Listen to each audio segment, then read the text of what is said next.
Family of God, we're called to pray today.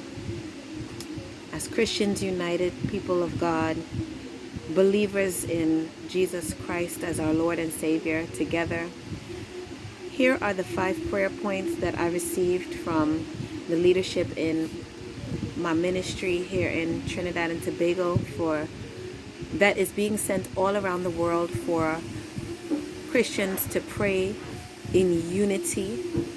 Number 1 is to stop the spread of the COVID-19 virus.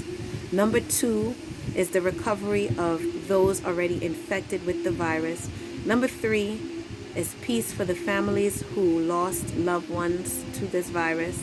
Number 4 is the restoration of the economies of the world. And number 5 is wisdom for the governments who have to manage the outbreak.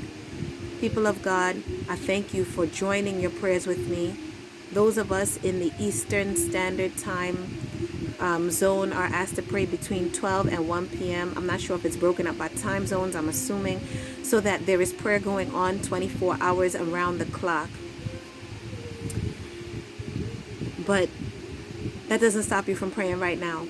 So wherever you are, please pray. If you get this message, please pray. Please share this message with others.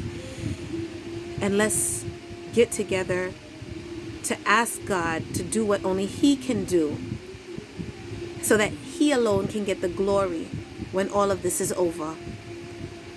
I join my prayers with yours right now as a humble servant of the Lord Jesus Christ. And I release my most holy faith over it all. In the name of Jesus Christ of Nazareth. Amen.